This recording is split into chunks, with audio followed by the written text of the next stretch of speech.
warahmatullahi wabarakatuh. Oke, kita lanjutkan lagi dengan materi selanjutnya, yaitu menyangkut manajemen aktiva dan pasiva. Seperti biasa, Ibu pakai juga materi yang disusun oleh Pak Andri Helmi.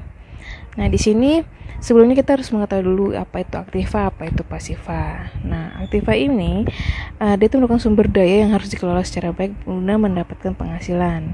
Nah, aktiva ini tuh bahasa mudah yang dipahami ya. Aktiva itu sama halnya dengan aset atau harta yang kita miliki atau harta yang dimiliki oleh perusahaan guna untuk mendukung kegiatan proses bisnis sehingga bisa mendatangkan penghasilan atau pendapatan atau penerimaan. Seperti itu ya. Itu nama lainnya adalah aktiva, atau dalam ilmu akuntansi kita sebut sebagai aktiva, atau nama lainnya harta atau aset, seperti itu. Nah, aktiva ini sendiri itu terdiri atas seharusnya tiga ya. Di sini ada dua tuh. Tapi kalau dalam ilmu akuntansi juga termasuk di perbankan pasti ada 3, dan ini semua juga dimiliki selain instansi perbankan dalam arti perusahaan manufaktur, perusahaan perdagangan, perusahaan jasa juga ada yang namanya manajemen aktiva dan pasiva, tidak terlepas cuma hanya di perbankan saja. Nah, aktiva ini itu tuh dimiliki atau terdiri atas 3 bagian. Yang pertama itu aktiva lancar atau harta lancar atau current asset bahasa Inggrisnya ya. Kalau yang kedua adalah aktiva tetap atau fixed asset, dan yang ketiga adalah aktiva tak berwujud. Nah, aktiva lancar ini perbedaannya apa ya antara 3 komponen ini? Nah, aktiva lancar itu adalah semua harta yang umur ekonomisnya itu atau penggunanya itu paling lama cuma sampai 1 tahun. Ya, atau kurang dari 12 bulan, seperti itu ya. Atau dalam arti proses keluar masuknya itu sangat lancar atau perputarannya sangat lancar. Contoh, salah satu aset yang dimiliki oleh perusahaan atau perbankan tadi yang memang benar-benar likuiditasnya ya sangat lancar sekali, itu adalah kas. Contohnya kas kan otomatis ya, keluar masuk uang itu pasti sangatlah lancar. Makanya kenapa dia digolongkan dalam aktiva lancar atau aset lancar atau current asset dalam bahasa Inggrisnya. Nah, dan umurnya otomatis ya paling lama itu 1 atau di bawah 1 tahun, seperti itu.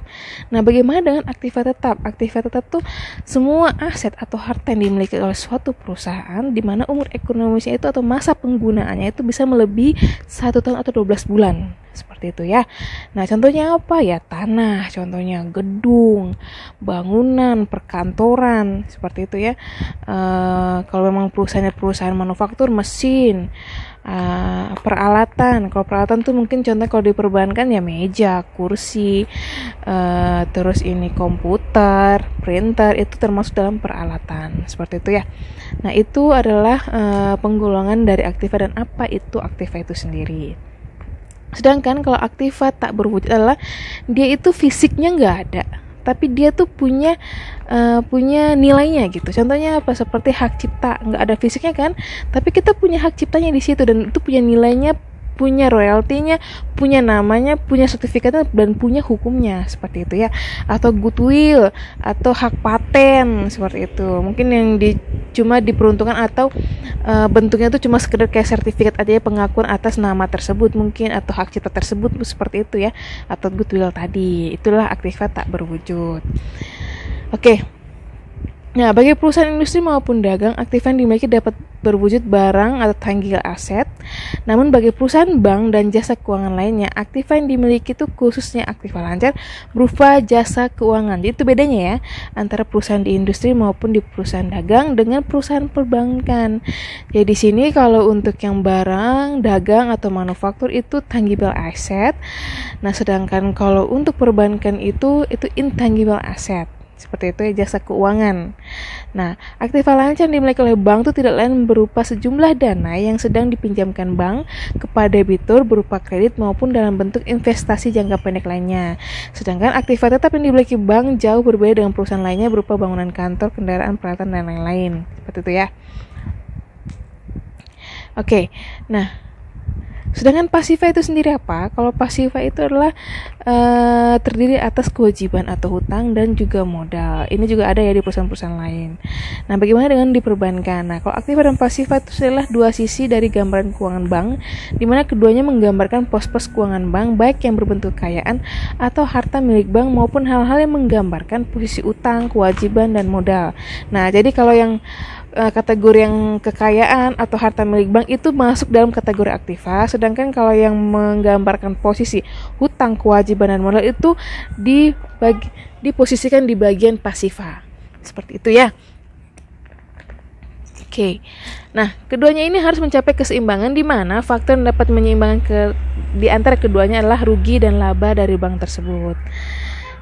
Kenapa juga harus sama ya? Karena kalau dalam sistem akuntansi itu sendiri sesuai dengan persamaan rumus ya dasar akuntansi bahwa aktiva itu harus sama dengan hutang plus modal. Makanya kenapa di sini dijelaskan bahwa dia harus mencapai keseimbangan.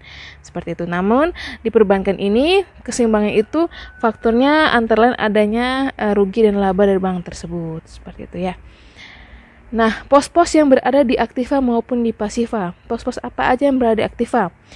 Nah, ini pertama, cara kita menggolongkan itu harus yang lancar dulu. Sesuai ya tadi ya, kan aktiva itu terbagi atas aktiva lancar, tetap, dan aktiva tak berwujud.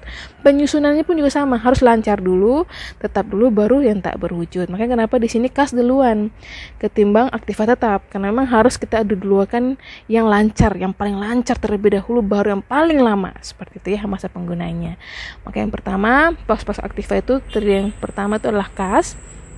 Yang kedua giro pada BI, terus giro pada bank lain, surat berharga, kredit yang diberikan, terus pernyataan, pendapatan diterima, biaya dibayar muka, uang muka pajak, aktiva tetap.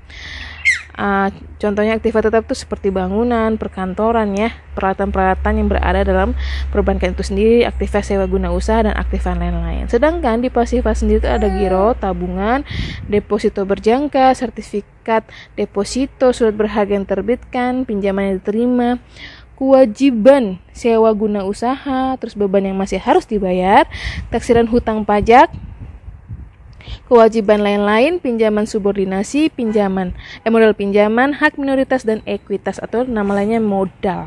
Ekuitas itu nama lainnya modal ya di sini. Oke. Nah, terus aktiva yang produktif itu seperti apa sih atau bagaimana gitu ya? Dimana kelompok aktiva ini berpotensi menghasilkan atau mendatangkan pendapatan bagi bank sebagai institusi yang memberikan pelayanan jasa keuangan. Nah, bank memberikan fasilitas jasa keuangan kepada nasabah. Penyaluran dalam bentuk pinjaman dana terbesar diberikan bank dalam bentuk kredit. Seperti itu ya.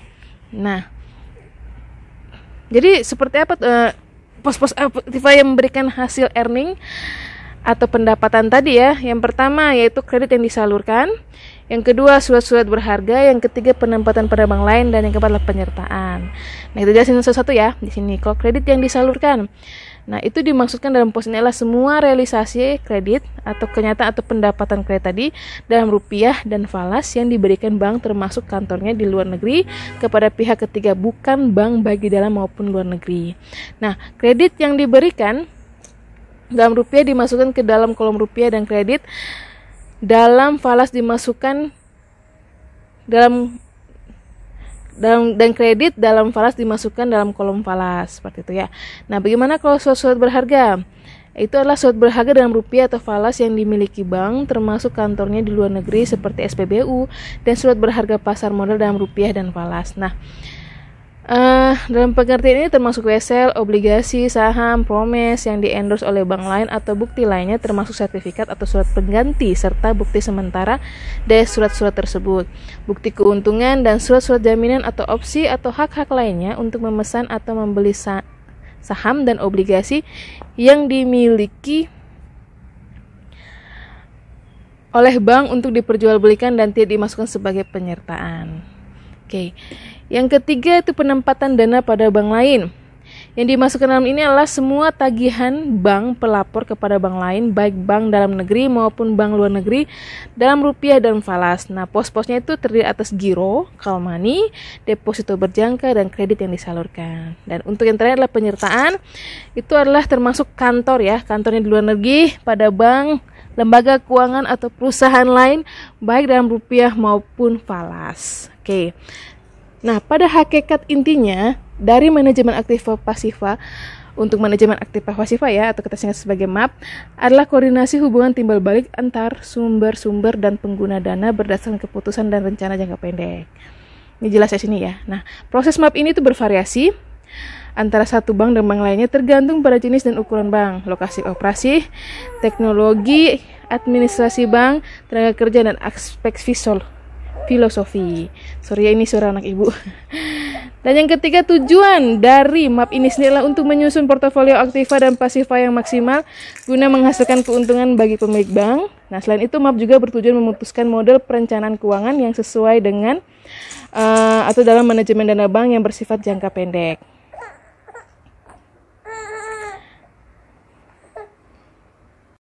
Selanjutnya, pentingnya manajemen aktiva dan pasiva ini, yang pertama itu meningkatnya biaya operasi, yang kedua tingkat bunga bank yang sering berubah, 3 perubahan struktur dana, yang keempat terjadinya perubahan komposisi aset, yang kelima meningkatnya kebutuhan modal, keenam persaingan yang semakin tajam, yang ketujuh perubahan teknologi perbankan, yang kedelapan krisis dan ketersediaan dana di pasar uang, yang kesembilan meningkatnya penekanan atas penilaian performance bank, dan yang terakhir meningkatnya pengakuan lembaga perbankan sebagai suatu sistem.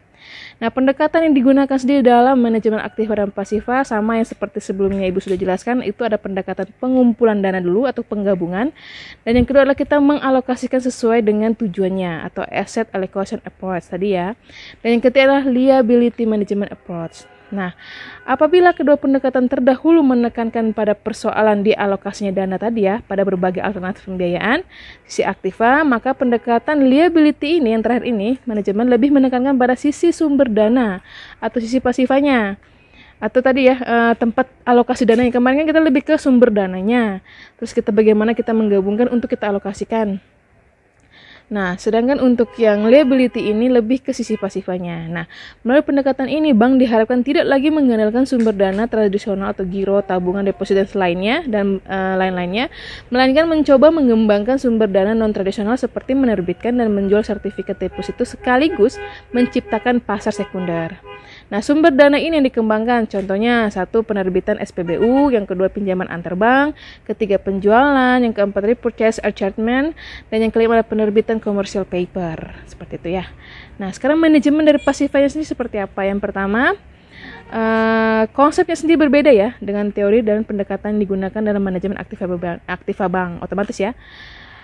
Pos-posnya pun juga berbeda, berarti otomatis manajemennya juga pasti berbeda, pendekatannya juga pasti berbeda, dan teorinya juga pasti berbeda. Nah, untuk manajemen pasiva ini, secara teori itu merupakan suatu proses di mana bank berusaha mengembangkan sumber-sumber dana non-tradisional melalui pinjaman di pasar uang, atau dengan menerbitkan instrumen utang untuk digunakan secara menguntungkan, terutama untuk memenuhi permintaan kredit. Jadi lebih sifatnya itu di sini untuk pasiva kita tuh memperoleh suatu dana itu karena hutang, karena kewajiban, dan juga karena adanya modal yang memang simpan atau diberikan kepada perbankan tersebut. Itu bedanya dengan aktiva ya, seperti itu. Oke, mungkin itu materi tentang manajemen aktiva dan pasiva. Mudah-mudahan dapat dipahami. Jika ada ditanyakan silakan aja langsung di grup kita ya. Oke, sekian. Wassalamualaikum warahmatullahi wabarakatuh.